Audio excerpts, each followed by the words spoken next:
The hosts feel it would be a little unkind to present this podcast without just a word of friendly warning. We are about to unfold the story of Frankenstein, a man of science who sought to create a man after his own image without reckoning upon God. It is one of the strangest tales ever told. It deals with the two great mysteries of creation, life and death. I think it will thrill you. It may shock you. It might even horrify you. So if any of you feel that you do not care to subject your nerves to such a strain, now's your chance to. Well, we've warned you.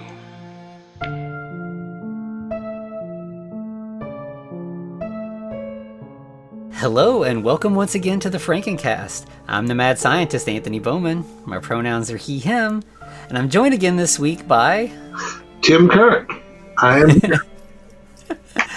Yeah, I'm so glad to have you back. I was really excited when you reached out to offer up your services to help out here while Eric's on break, and glad to get you in for a couple episodes. Well, it is my honor to take the throne of Eric for this short period of time, and I am happy to do it. Well, thank you. And yeah, we kind of briefly mentioned last week. So last week we talked a lot about John Landis and some inside baseball there and everything. But I think this movie, I was even more excited to talk to you about because this is definitely like a very like low budget independent film. And I think you're definitely somebody who has done a lot of independent film work. This is maybe a little, it's, different in that it's like, a fictional thing with a whole cast of actors and everything. But I think you probably have quite a bit more insight into like what it would take to do something like this than I would. Well, I definitely been down this road, and I've also just have a lot of love for anyone who takes on a film like this, and especially just if they're going to go with a cast that they've just kind of got together, sort of like the let's make a movie, guys, kind of energy. I'm just always going to have a lot of love for that kind of people, and I really like this film, so I'm really looking forward to talking about it.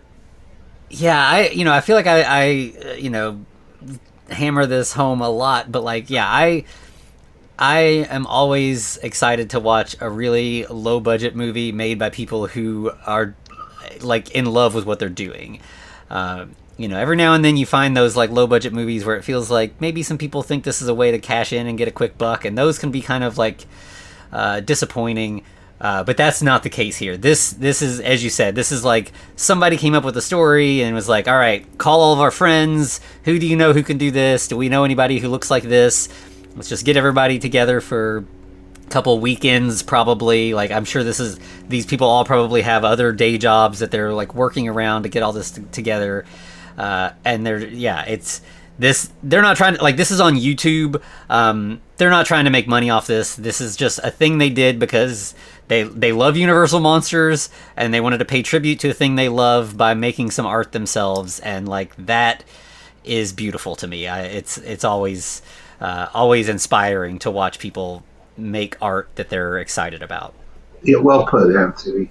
So yeah, this is, I guess we didn't say, this is Tales of Dracula, which is, it's shot in black and white. It's definitely like really borrowing from a lot of the tropes of the Universal monster movies specifically.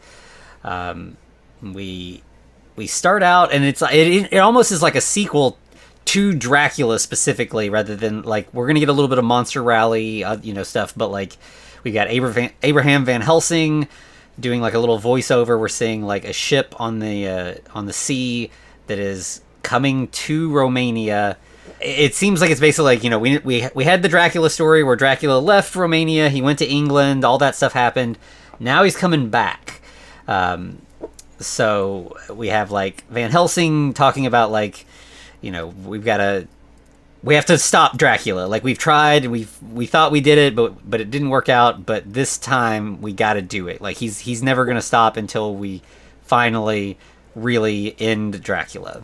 And this is sort of a prequel, before credits sort of sequence, where we see Dracula is Van Helsing is there to get Rebecca back and has to kill her, and he has a fight with Dracula, and they say that we have this victory and we have to continue this battle between us.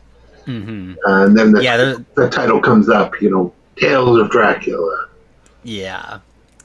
So it's like he killed off they killed off a bride of Dracula, so there's the fear is, I think, in some of this voiceover, like he's, as long as Dracula's alive, he's going to keep trying to make more brides. He's going to continue to create his, nest of vampires, and so we've got to track him down and really put an end to it. So after we get the title card, we're suddenly elsewhere. We're away from all those characters.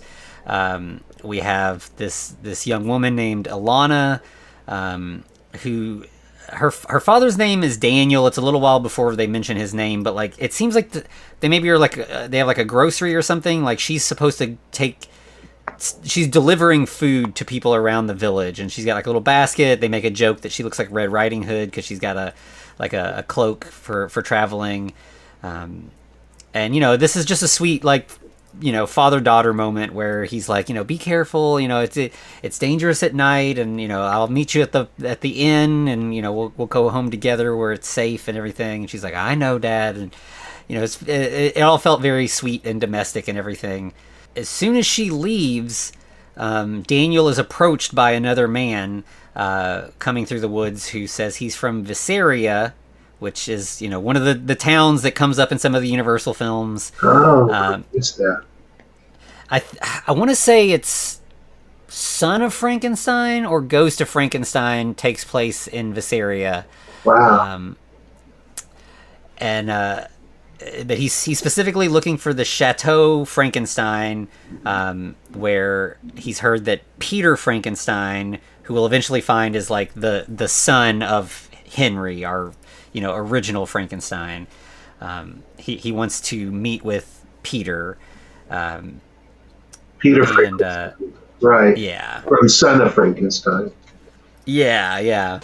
And he says his name. Of course, I think Frankenstein is in the public domain. I think they're being careful here. There's Universal still owns some rights to some of this stuff. So we have this character.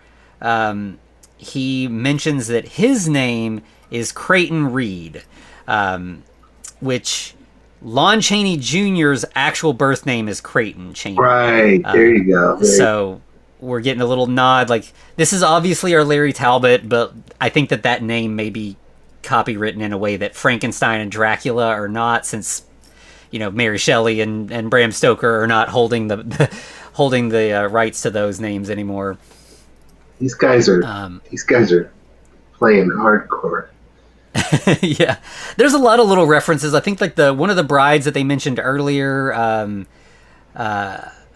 What was her name? I know they say she's the daughter of Fritz, so they're just kind of like borrowing names a little. Or her name is Ingrid, which I don't know if that one's. Fritz comes up later too. Mm-hmm. Yeah, there's a just couple little references to we're soon going to meet a character named Elsa, Elsa Lanchester. We're just that again, these are people who clearly love these movies, and they're putting in all kinds of fun little Easter eggs just for us, monster movie nerds, and that's just really cool. Yeah. So Creighton is trying to get to the Frankenstein castle basically, and Daniel's like, it's getting kind of late and it's kind of hard to get there, but if you head down this road, there's a little tavern. I wouldn't recommend exploring the woods after dark. There's things out there that you should be careful about. But if you get to the tavern, there might be somebody with a carriage who could ride you out there tonight, or if not, they can at least help you get there in the morning. And And when you're on your way, you might bump into my daughter. She headed that way. You could jokingly call her Little Red Riding Hood. You'll see. She's got a cloak and a basket. It makes sense. And Creighton's like, I appreciate the help, but I don't think I'm going to sneak up on a girl in the woods and give her a funny nickname. Like, I don't want to scare this girl. She doesn't know who I am. And so, like, Creighton, like Larry Talbot, he seems like a very sensitive sort of, like, he's trying to protect everyone around him. He's like a very kind-hearted person, which is the tragedy of the Wolfman story, is that, like, he's such a good, kind-natured person until he's not. Right. That's very Larry Talbot right there. Mm-hmm. Yeah. So we have Ilona walking alone.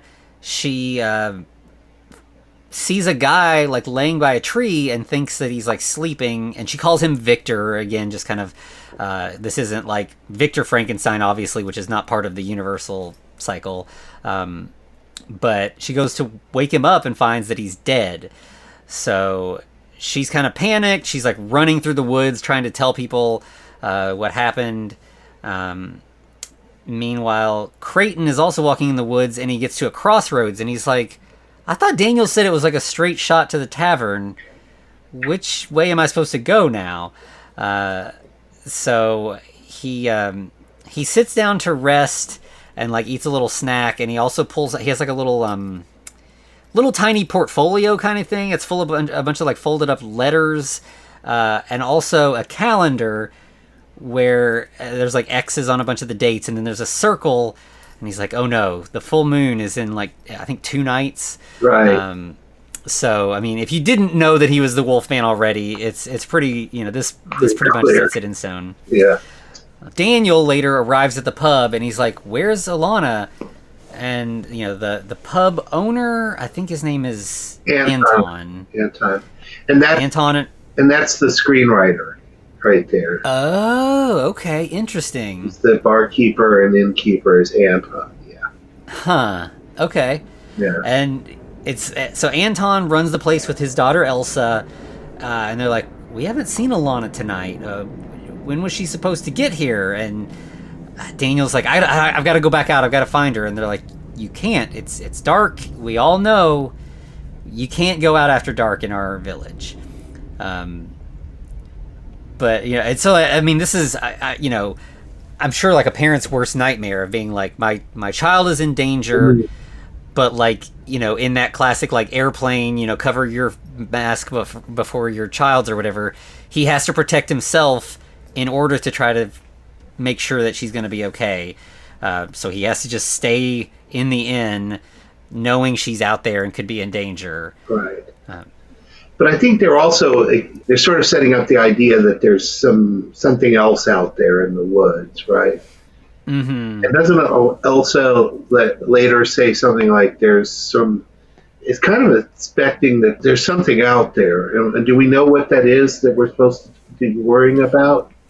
Yeah, well, there's, I think when so Creighton arrives shortly after, and they're talking to him, and he wants to go out and look, and Elsa is like, no, there's wolves out there and other things. Yeah, and of course Creighton is like, just wolves?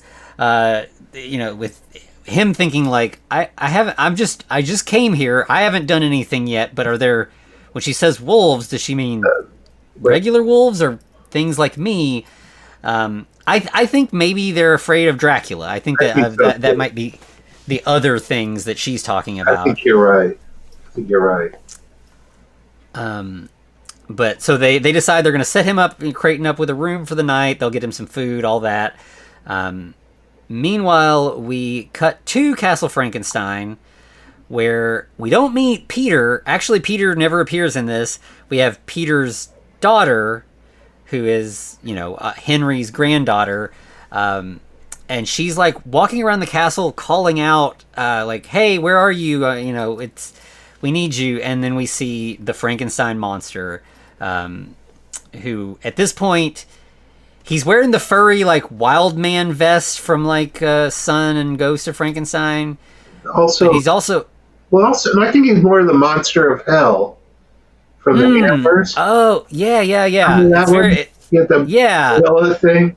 Yeah. Yeah, it's very thick, furry, but then like his hands and his head are wrapped up in bandages, so we don't see him at first. It's a very strange look, yeah. But I don't know if they were doing a doing a little hammer thing, or they just it was easier to find a gorilla. Yeah, I don't really know. Yeah, because there was a second there where I was like, is that fur, like, is that growing out of this creature, or is it a thing that it's wearing? Like, it was kind of unclear to start with. I took it as the monster from Hell, but maybe that's because I like that movie. I don't know. Yeah, it is a really good one. But yeah, the bandages seems like, in really Universal and Hammer, we rarely see the monster like walking around bandaged. It's kind of like as soon as it's alive, we take the bandages off. True. But we usually do have a slow build where we have him laying there unalive, bandaged, and here he's alive for the whole movie. So maybe this is still a way to kind of like slow roll that the full reveal of the monster. True. But we do have this kind of interesting relationship between so the daughter of Peter Frankenstein is Victoria, and she has like a relationship with the monster where like she can talk to him and he seems to understand her, and he can kind of like gesture and grunt, and she kind of understands him a little bit. Like they've grown up together, she's been around this monster her whole life. That's right. Later she says, I grew up with him as if he was my brother. Mm-hmm. Yeah. And there's it's a fun relationship. I like that. I like that too. And there's a cool bit where she's online she's like talking to him, to Peter, or gets some kind of information from Peter, like on a radio or something. Do you remember this? Mm-hmm. And it said something that like she's got some information, some rumors that wild woman is near the old state looking around. And I think that's supposed to be the bride. Oh, yeah. He says something about, I'm trying to see if I can get their relationship back together or something weird like that. Yeah, you're right. I think you're right. Like, because I think that's sort of the excuse for why we never see Peter in the movie. He's out trying to deal with this. But yeah, I kind of ran into that where I was like, is there a lady werewolf? Are we going to get another, like, but no, I think you're dead on there. I think it is absolutely the bride. Oh, I like your idea too, but the bride would be cool though. Yeah, like I think that, there's the Frankenstein family story in this does not seem to be like, later she'll kind of have a run-in with both, like, well, one, she has a run-in with Creighton and is not convinced that he is a werewolf or that werewolves are even real. Right. And then she has a run-in with Dracula later where she's just like, I'm not interested in this. Like, we have our own science thing going on here. Yeah. So I think you're right. I don't think it's a werewolf. I think it's the bride, which is so cool. It's just strange. I think you've seen. Let's get in. We'll get into this later. Go ahead. It's a cool laboratory itself. I mean, it is. Like, again, they're working with a shoestring budget here, but it looks pretty good. Like they.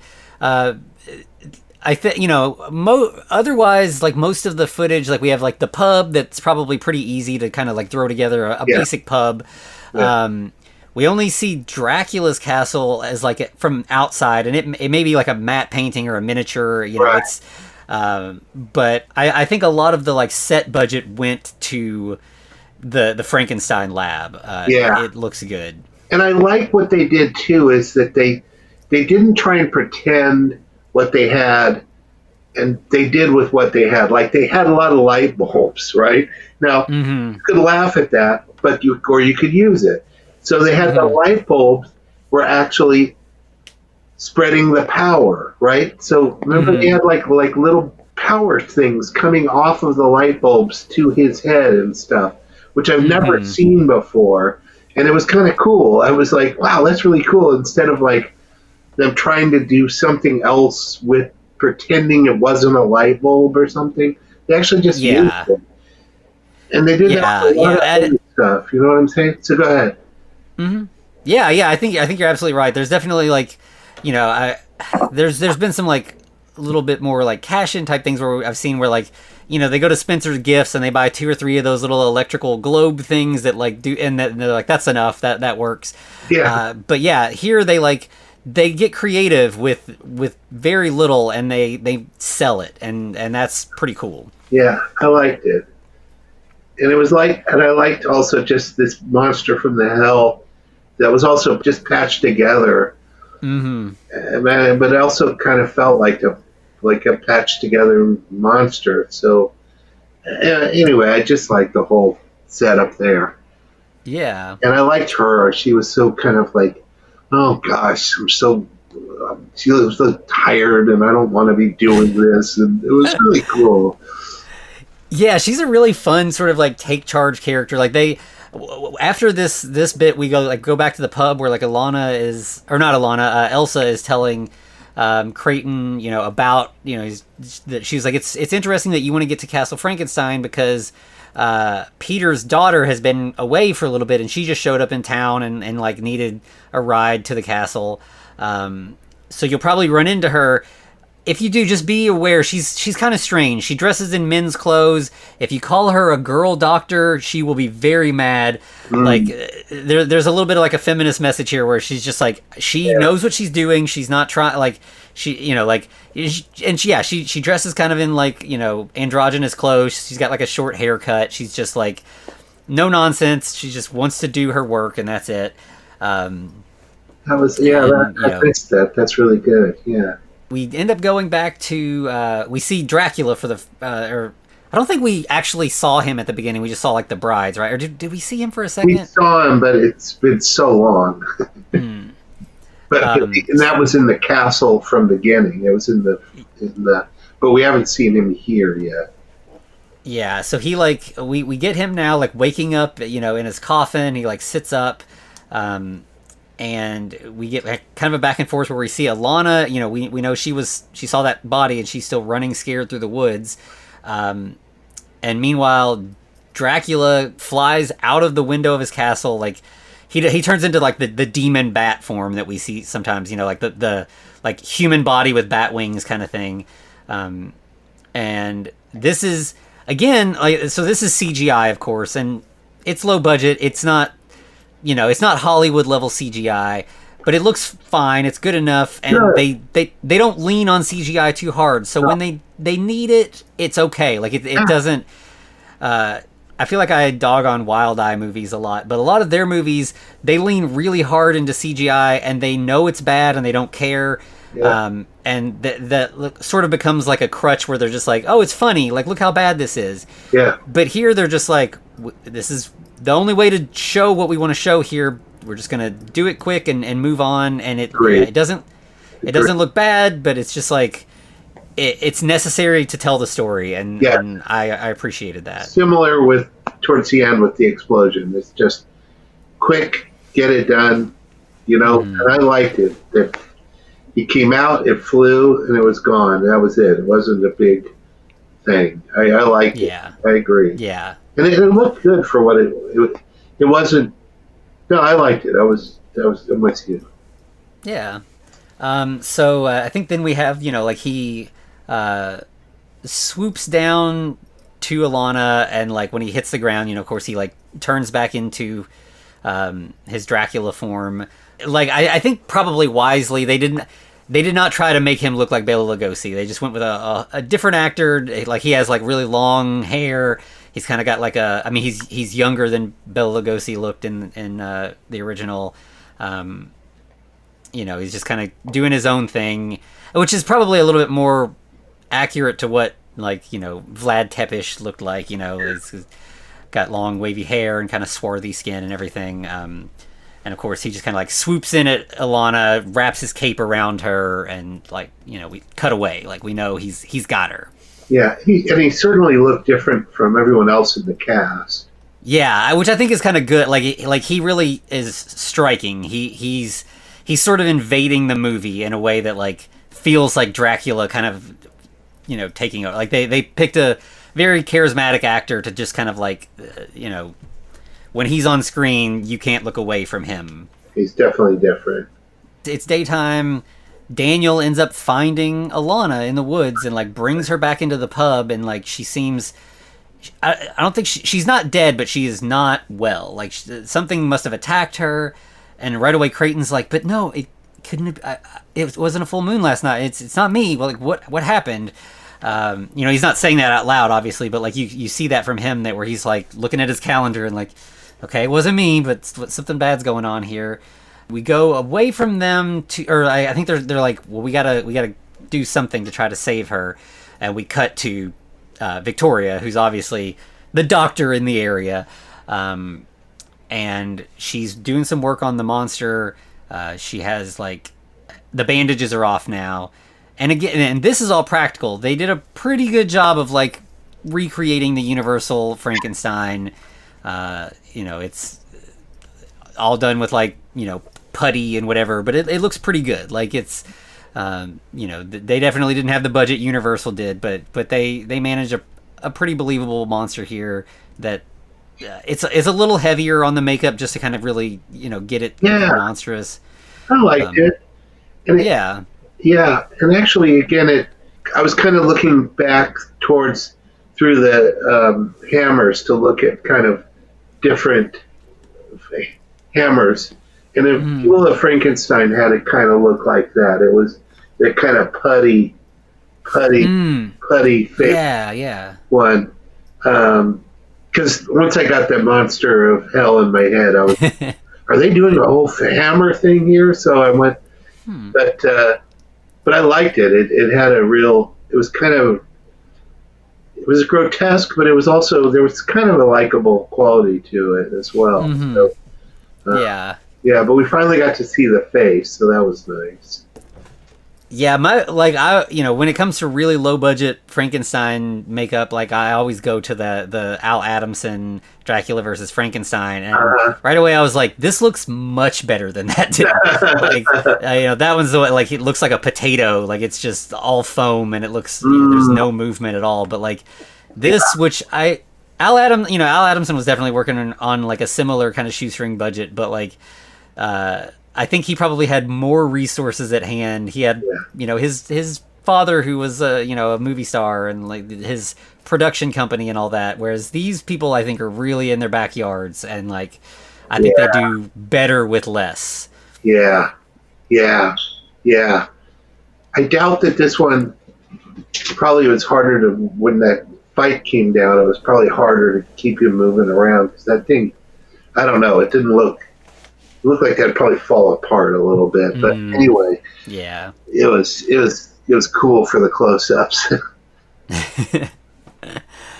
And they have a kind of a little clever bit here. So like, Universal, they still own a lot of copyrights when it comes to like the Frankenstein monster, and there's like very specific little things. It's kind of the same thing with like how we are with like Mickey Mouse right now, where like Steamboat Willie's okay, but if he has like like I think Winnie the Pooh is that where it's like he can't wear the red shirt or something. Like it's just really weird, very specific things that the rights are. And so now that we see the monster for the first time, she's trying a new thing, and she's like, oh, now we can get rid of these relics of your past. And she has the neck bolts. She's removed them before we see him, because Universal definitely has that on lock. The neck bolts is a thing they own. It was so great to see him. She tore him off, and we saw him in a little pile of. That was so great. Yeah, it's one of those like little surgical dishes that you see when people are doing, so that you should just like planks them in the little tray. Yeah, I really liked that. That was cool. And so at that point, there's a knock at the door, and Victoria's like, "Oh, she turns off all of her electrical stuff, leaves the monster to go answer the door, and of course, this is. All the townspeople wanting her to help them with Alana. They're like begging her for help. They're like, we don't know what's wrong with her. We just found her. She seems like she was attacked. And Victoria looks, and she's like, oh, I see. She got attacked by a vampire. I see the wounds on her neck. It's obvious. Victoria's a woman of the world. She knows that there are monsters. And she's like, I can do my best. Let's set her down in here. I'll do what I can. And as soon as she gets everybody out of the room so she can work, she's like, vampire blood. That's the thing that will get the monster really up and running. If I can't keep him alive permanently with electricity, the immortal blood of a vampire, that's going to be the trick. So when we first meet them, is the monster in some kind of trouble? Is he sick or something? Or yeah, I mean, he seemed like he can move around and everything. Like I think it's Son of Frankenstein's the one where we first get Igor, and there's kind of this like whole plot where like the monster is like sort of awake, but he's just kind of like walking around, like he's like alive but not like conscious, I guess. And like that's where like in that, you know, he gets like struck by lightning and then he's fine. I wonder if that's what they're trying to go for, is that he's like he's up and walking around, but he's not fully there, and that she's trying to like get him to the point where he is like really fully alive, and you know, they don't really spell that out, but that's kind of what I thought they were going for. Right, because she said she grew up with him as a brother, so that must have been, you know, a long time. But yeah, so anyway, something wonder about what the backstory is here. Yeah, but whatever it is, she wants to give him, you know, immortality. So that's good for her. So we kind of cut from that to her coming out of her, you know, surgical area to talk to the townspeople, and she's like, "Sorry, there was nothing I could do. I did my best. She didn't make it." And we get a great joke where I think it's Daniel who's like, "It's okay. I know you tried, and I mean, after all, you're not Almighty God with the power over life and death." And Victoria's like, you know, like, I'm not gonna say much about that. Yeah, right. Yeah. But she, you know, as we have, you know, she's very like by the book, very serious. She doesn't have time for a lot of like personal attachments. So as soon as she lets everybody know that Alana is dead, she's like, "All right, you all can show yourselves out. I got to get back to work." Like she doesn't try to comfort them, or, you know, she's just like, you know, I said good day basically, and goes back down to her lab. Or she's gonna go back down to her lab, but like everybody else leaves, and Creighton is like sticking around, like he wants to talk to her. And so we see down in the lab, before Victoria gets back there, the monster has broken free, and he just smashes through a wall and like walks out into the forest. And that's when Victoria gets down there and sees, and is like, "Oh no, I gotta chase him down now." And she bumps into Creighton, who is outside, and he's like, "What happened to your wall there?" Yeah. He's like, "Oh, a lab animal." And he's like a gorilla? What do you have who could knock down a wall? Close. And she's like, "Yeah, I mean, yeah, don't worry about it." And so he's like, "Well, I'm a werewolf. I need your help. Like, you know, the full moon happens. I turn into a wolf. I hurt people. And I've been corresponding with your dad, and he said he could help me." And she's like, "Well, he's not around right now, so come back another time." And he's like, "Full moon in 2 days. Like, I can't just come back later. Like, I'll hurt people." She's like, "Okay, fine. There's some locked cells in the basement. This used to be an old sanatorium. We'll lock you up. It's okay. That's fine." Yeah. From the beginning of this film, I was thinking, what is this? And then I remembered it's House of Dracula. Have you ever seen that? Mm-hmm. Yeah. So it's a similar thing where he comes there to the house of, and he wants to be in, and I think they're gonna put Dracula drug in there.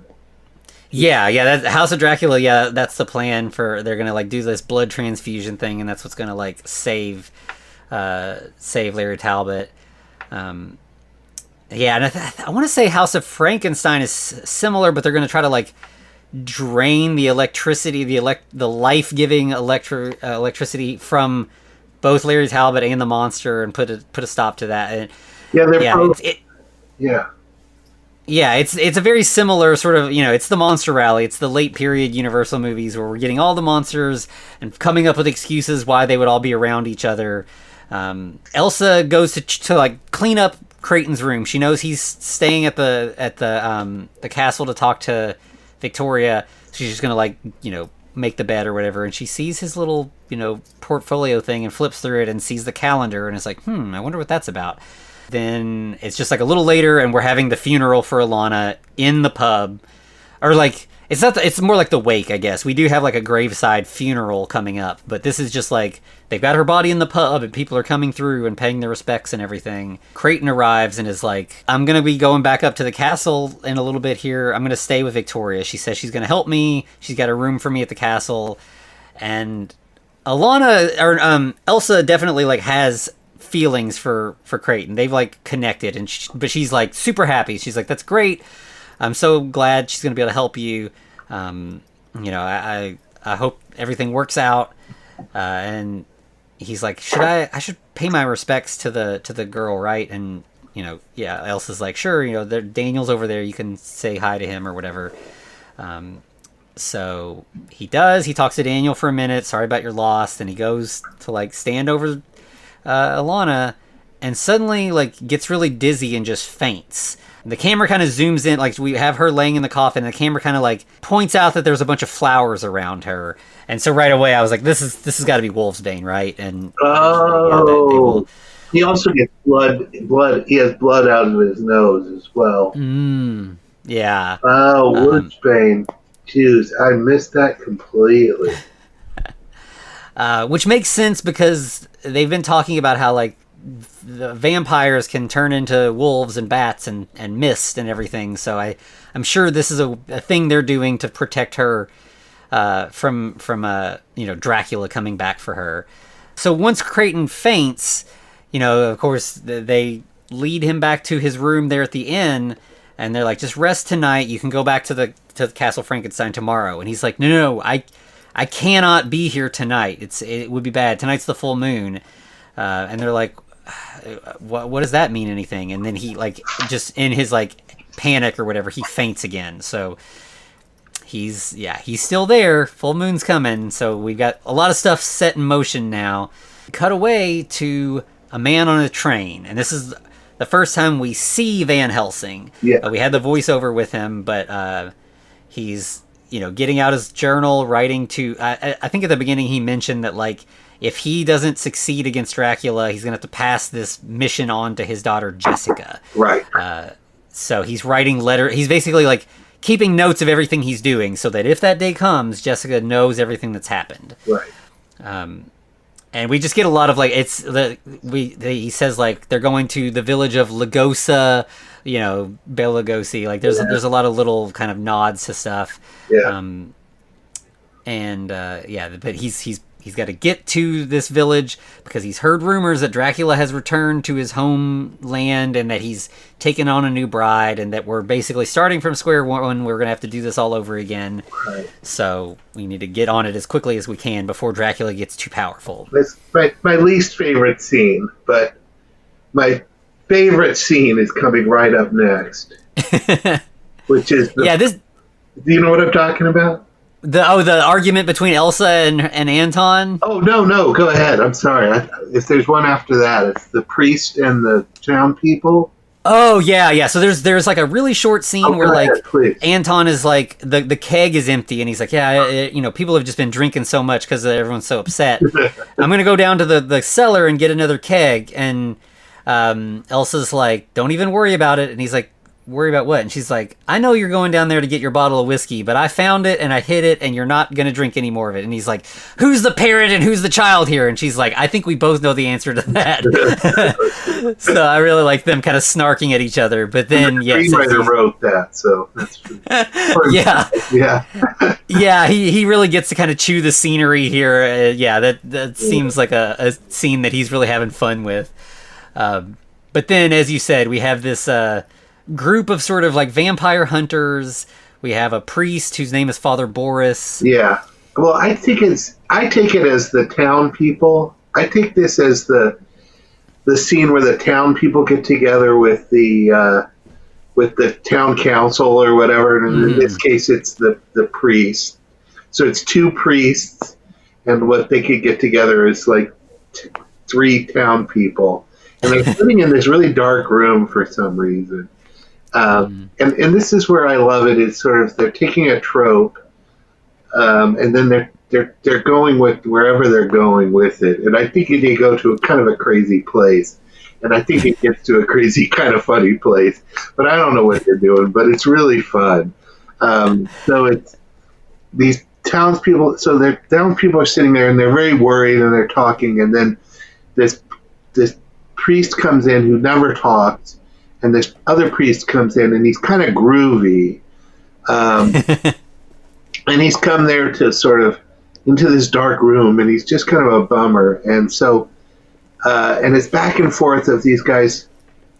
They just want to hear what's going on. And so, and it just goes back and forth where the townspeople say, "Father," and then they throw out a question, and then he'll tell them back. So it'll be like, "Father, we were told that Dracula has gone to England and we would never have to see from him again." And then the priest would say, "Yes, I had heard the same information, but we've now heard that he's coming back. Father, what can we do now about this?" "Well, here's what we can do." And then he goes back and forth. "Father." And it's just like, and it goes on for about 15 minutes. It's the longest scene in the whole thing. And I looked up on Letterboxd lately, and I read like 10 things, and about half of them were like, "Oh, pretty good," except for that one scene. And they're wrong. That's my favorite scene. It's so fun. And there's a great moment where they ask him one thing, and then he just jumps onto the table. Almost, he doesn't jump up, but he just slams his feet on the table, and he's like, "We are going to do it," and he starts telling them what they're going to do, and it's just so dramatic. It's a really great sequence. So anyway, good job to Anton, the bartender, for writing. Did a great job. And yeah, it sort of feels like they know that they have to, like, we need some exposition. We need to, like, set in motion our specific rules and tropes about vampires. But everybody, like, those people often groan at those scenes, even though you need them in a lot of cases. But if we really lean into what we're doing, then it kind of like there's a sense of humor about it. And yeah, I mean, like you said, like they ask the father, like, what do we need to worry about? And he's, he like lists all the Dracula rules. Oh, he's strong as 50 men. He's, he can turn into animals like bats and wolves, and he can turn into mist. But he is vulnerable to religious symbols, but only when wielded by believers like ourselves. So, like, not anybody can. We do. That's right. Yeah. So it's like an exposition dump that's a little silly, but it's like purposely so, and I really had fun with it too. Yeah. I think they were really smart to do that. If they're gonna do it, let's do it. Mm-hmm. And that scene sort of wraps with Daniel arriving, and he's like, "Please tell me there's another way." And and everybody there's like, "No. We got to go to Alana. We got to drive a stake through her heart. Otherwise, she'll come back as a bride of Dracula." And Daniel is pretty upset about that, but he does mention to them that while they were at Victoria Frankenstein's castle, she drew some blood from Ilana, and they're all like, "Wait, what? She has some vampire blood? Our scientist up in the castle has vampire blood? That adds a whole new level of trouble to this whole scenario." And they're also like, "We heard you got like a new guy in town at the inn. Do you know anything about him? Is he involved in this in some way?" And Daniel's like, "Nah, he's just a chill guy. He just showed up. Oh, he did faint when he was around some wolfsbane. I don't know if that matters." And they're like, "Yes, that matters." Like, so yeah, they're panicking. They're like, "There's a lot of monster stuff happening, and nobody's taking it seriously."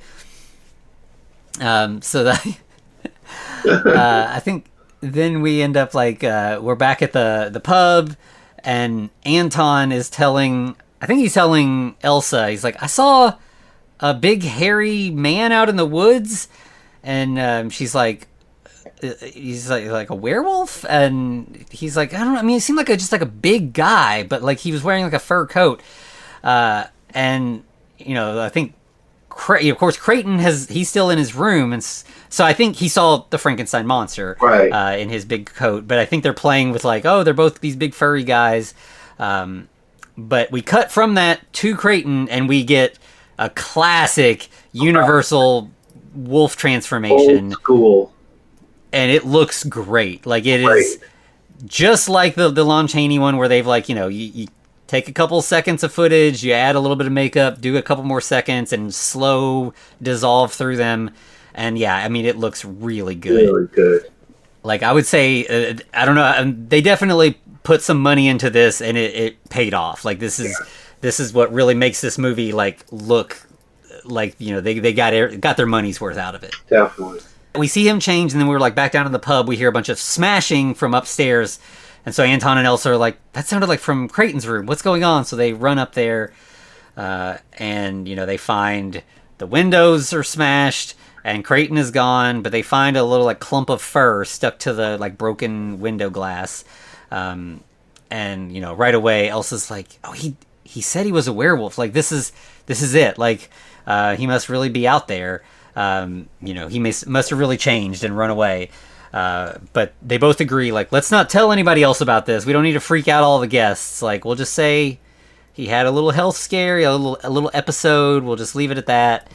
I think they go downstairs to do that. But we cut to the forest where, all the stuff's kind of coming together now. Like, we know the Wolfman is out there. And we've got all the hunters looking for Dracula.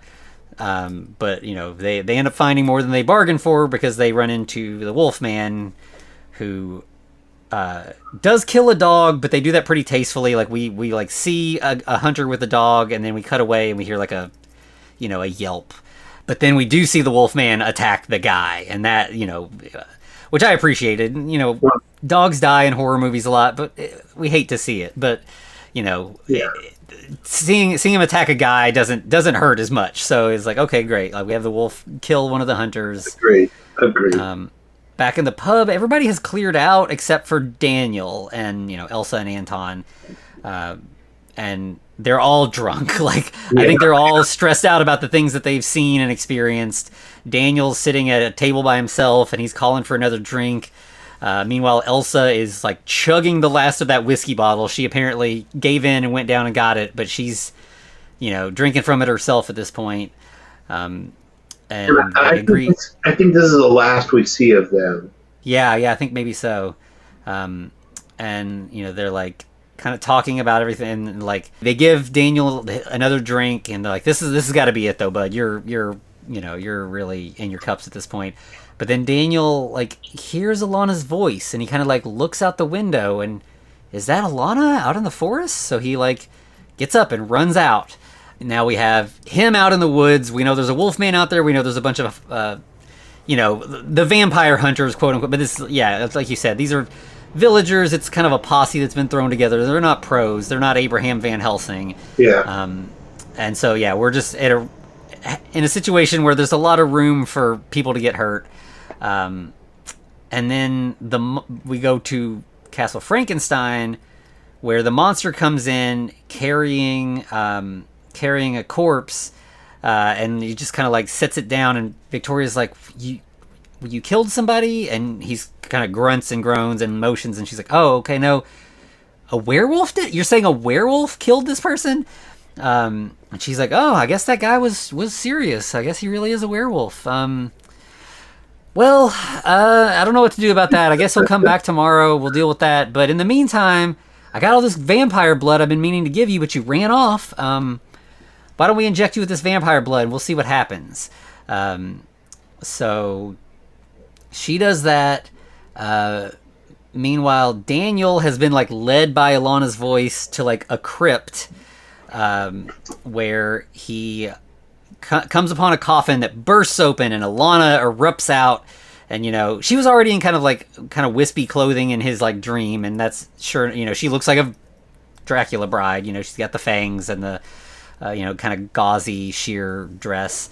And she just immediately kills her dad. Like, just, no, I would say if I had one complaint about this movie, I feel like as we get near the end, they were just like, we're running out of time and money, and like things kind of like, it's more than the abrupt ending of Universal movies. It's like, it's extremely abrupt. Yeah, like, I was really surprised how quickly it ended. I was like, what happened? Yeah, so like we get her, of course, she says there's no hope for you in, I guess, Romanian. We get like subtitles, but she has like, spooky contact lenses in and fangs and stuff. She's fully vampired up at this point. And then Dracula appears beside her, like, good work. You've killed your father, so now you're fully like pledged yourself to me. But he's like, I sense that some of my blood was taken from you. And she's like, yes, the woman in Castle Frankenstein. And he's like, and you let her do that? Like she had any say over it or whatever. And he's like, okay, we've got to get that blood back. Like, I can't have my blood out there in the world. So he leaves, and Alana is like, please take me with you. I want to help. But I think this is the last we see of her too, right? Like we've lost, a lot of our main cast at this point, and now we're like moving in towards like the Dracula part of the story, I guess. Right. Victoria has injected the monster, and we find that a fun side effect is he can no longer see his reflection. He has that much vampireness to him, which I thought was a fun, we talk a lot on here about how like most Frankenstein movies have that scene where the monster sees his reflection and learns that he's a monster, and it's always a painful scene for him. And so it's kind of like he's being freed of that. Like he no longer has to look at what he looks like. That's which is a little bonus. He's immortal and possibly going to have some sort of powers from the vampire blood, but he's also freed from having to reckon with what he truly is. That is a cool moment.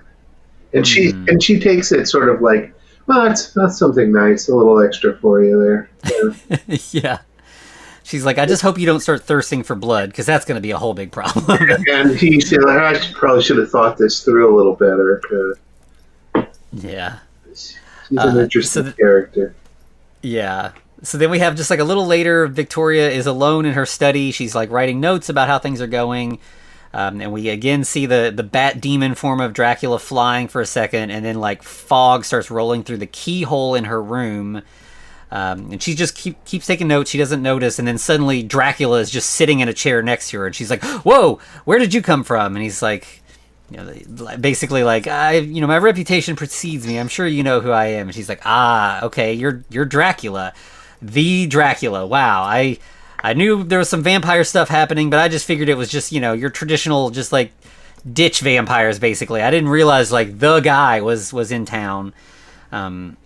So she's like, did you come here to threaten me? What's the deal? And he's like, I don't threaten. If I wanted you dead, you'd be dead. I want to talk.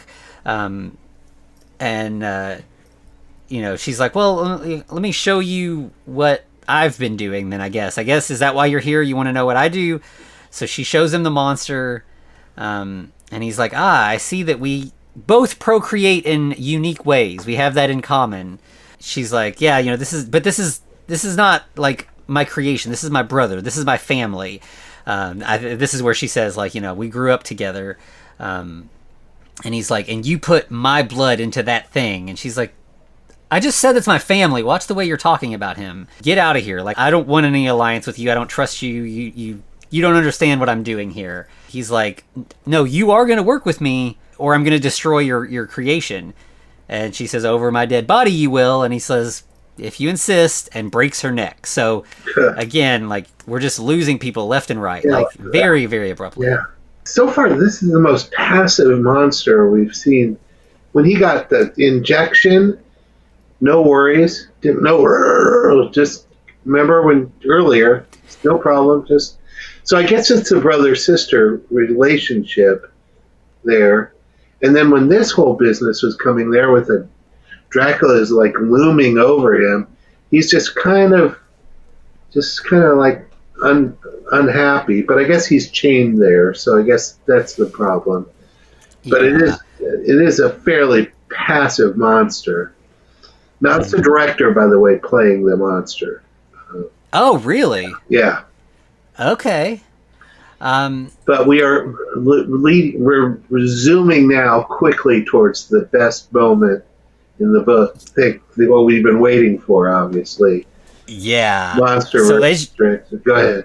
Yeah. So I mean, as you said, he's been chained down. He's been kind of passive, but like seeing his sister, as we've been saying, his sister murdered, that gives him the energy. He breaks free, and he runs over to Victoria. Actually, like, you know, this is like he cares more about his sister being hurt than he does about the you know, her attacker, and he, you know, he has been like, you know, classic Karloff first movie, kind of just grunts and groans, not speaking, but he just like barely kind of grunts it out, like he's really fighting to try to say the words. He calls out her name, you know, Victoria, and like once he realizes like she is dead, he just, you know, jumps up and attacks Dracula, and we get a classic monster fight, and it's great. Yeah. Tossing surgical instruments.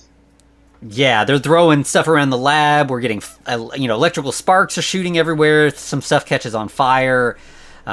Disappearing. And, yeah.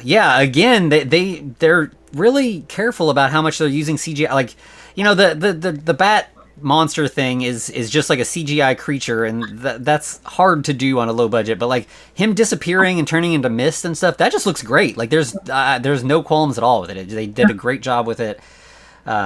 And like I said, when they did the explosion, they just did it. They did it. They got it over with. Explosion of fire. Looked good. Yeah, and this ends up being sort of the last we see of the Frankenstein monster too. Presumably, you know, it seems like the Frankenstein monster always gets trapped in a destroyed building at the end of these movies. So, you know, Dracula is able to turn to mist and float away, and then, you know, turn back into his bat form. And yeah, like you said, the castle explodes, and then we're just back at, you know, Castle Dracula, where when he arrives, he's got somebody waiting for him, Van Helsing, Right. And Dracula's like, "You should have left me alone," and Van Helsing's like, "I told you I would follow you to the end of the world, Dracula, and here I am." And Dracula's like, "Yep, well, you've come to the end of your world, so let's do this." And like, gonna have a you know, another fight, but Van Helsing has like a vial of like holy water that he splashes on Dracula, and like it doesn't really seem to faze him. You know, like Van Helsing feels like this is my, like, you know, my ultimate weapon. This is gonna do it, and it does nothing. And Dracula's like, "That might have worked in London, but like, we're on my turf now. Like this little piddly stuff is not going to do anything." And he just kind of like stares at Van Helsing, and then like we get like a sort of like the glamour thing that Dracula can do sometimes. And Van Helsing just sort of like starts walking towards him, like under his control. Yeah. And that's it. We get the end. Or is it? Yeah. I'm not really surprised the heck out of me. I did not think the thing was over. Yeah, well, because it like, you know, especially we got to the end, and I was like, wow, that's, because like there's about 5 minutes, like, you know, it's on YouTube, like I said, so I'm like watching it, and then there's like a little bit, like 5 minutes left on the buffering bar, and I was like, huh, that's weird. And then it said, or is it? And I was like, oh, there's gonna be like a post-credit scene. Yeah. And we get like we see the Dracula castle again, and I was like, oh, okay, something's gonna happen. But no, then the credits just roll over the castle, and so that is the end. Yeah. It just you know, they had a lot of people to credit, because I'm sure that they like wanted to make sure they thanked all their family and friends who helped make this movie. Sure. So there is like 5 minutes of credits at the end. Yeah, which makes sense. But yeah, yeah, like I said, I feel like the ending of this, we kind of like just kill off characters really fast, and I wish that there had been a tiny little bit more of payoff at the end. But I think these people, like, this is clearly a labor of love. They really worked hard. They put a lot of passion and energy and artistry into this, and I mean, I can't fault any of that. I think it's so much fun. It's really cool. You know, these are our people. These are the kinds of people who love Universal horror movies, and so definitely recommend checking this out on YouTube. It's you know, an easy movie to support. Hopefully they get a little bit of ad revenue from people watching it on YouTube and stuff. But absolutely, yeah, absolutely. Oh, I loved it, and the Universal stuff, the homemade stuff, the character stuff, the the fun that they had, obviously on set, um, just the stuff that they made, right there, Hmm. the various characters that they came up with, just the fun stuff, and also you could tell they had scripts and things that they had to just come up with at the last minute of like, well, this isn't going Hmm. to work, so let's do this other thing that they came up with that probably was, we don't have no idea what it was, that probably came out better than what they even thought they were going to do, because it's Hmm. really great. I mean, there's so much weird little stuff in there that's just it's just cuckoo and really fun. Um, yeah, you could tell that they were really that they had ideas that worked and some that didn't, that they just ran with stuff and made it Hmm. work, because it wouldn't be as fun as it is if they were just, oh, we're just going to make this pound this thing out regardless. Yeah. I just really enjoyed it. I saw that they made a sequel, and they've been able to keep it from being streaming free, like that you can only get it on a DVD somewhere. Okay. Yeah, I thought I saw something that they like. It was playing at a couple festivals. Like Oh, it's really? um, but yeah, if it's out there in the world in a place that like I can buy it or something, I would definitely love to track that down. Yeah, I was looking. Um, I couldn't quite figure it out, but that's the best I could get. There's a trailer. There's a trailer which is basically them on set, the director on set with another actress who I don't think was in this film, talking about the making of this other one. But it's called something like Tales of Dracula, Wolfman meets Dracula, or something like that. okay. So I would Yeah. like to see that. So Yeah. Yeah. if you get it, let's do the sequel. I'll be back. Absolutely. Yeah. I would love that. I'll start doing some digging. That'd be great. Yeah. Sounds fun. It was good. It was a lot of fun. That was cool. Yeah. Yeah. And this, like I love sort of championing these kind of things and like sharing them with the world who may have not stumbled across this. Like, and I love when listeners reach out to us and are like, hey, have you heard of this weird little thing? And I love that dialogue between fans of these kind of movies. Like it's fun to find a weird thing and share it with other people who have similar passions. So yeah, if you haven't found this, definitely check it out. And if you found anything similar that we've not talked about, definitely reach out to us, because this is why I love doing this podcast, is finding these kind of things. Please. So cool. Yeah. So cool. Well, do you have anything else to add on this one? I don't know. I'd like to see that second one. Okay. I'd like to see what else these guys do. Yeah, I will do my best and definitely get you back if we can find it. So yeah, that'd be a Great. lot of fun. That'd be great.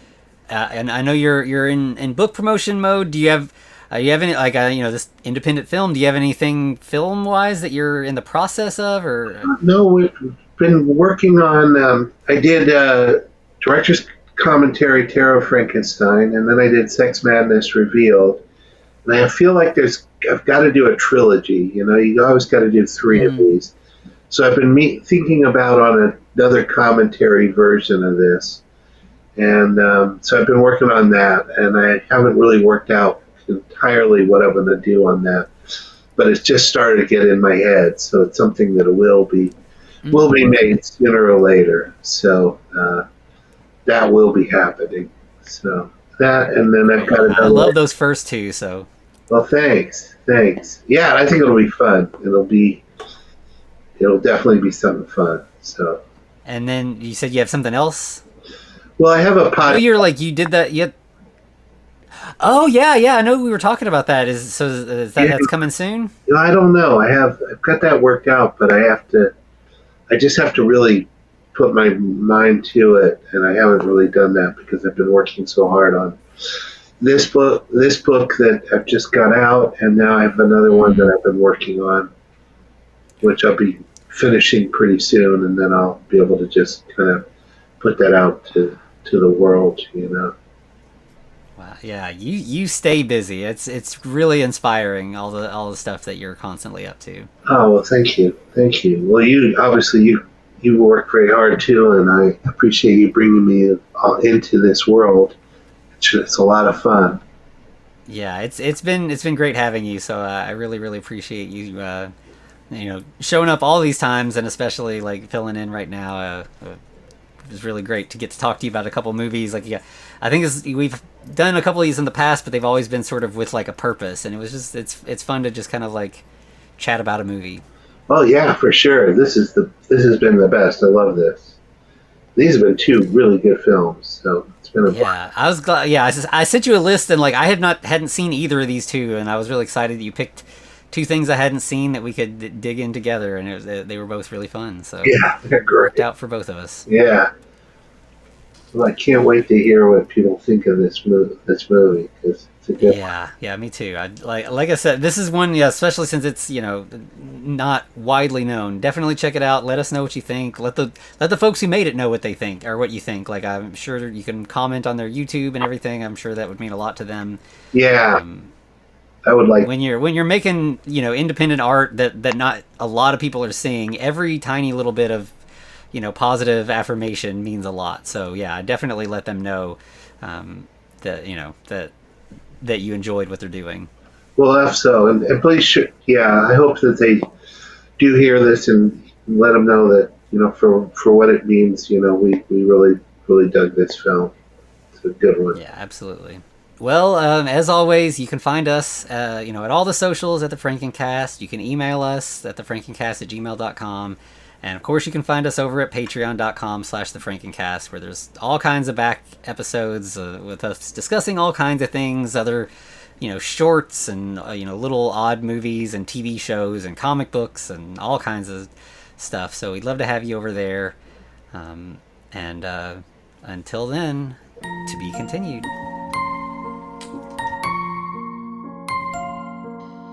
Looks like you've survived another episode. The Frankencast is a production of FCR Media. It's hosted by Anthony Bowman and Eric Velasquez. Follow us on Twitter at The Frankencast, or send us a letter at thefrankencast@gmail.com. Our cover art is by Amanda Keller. You can find her at Keller Illustrations on Instagram. Our theme music is by Vivek Abhishek. Thanks for listening.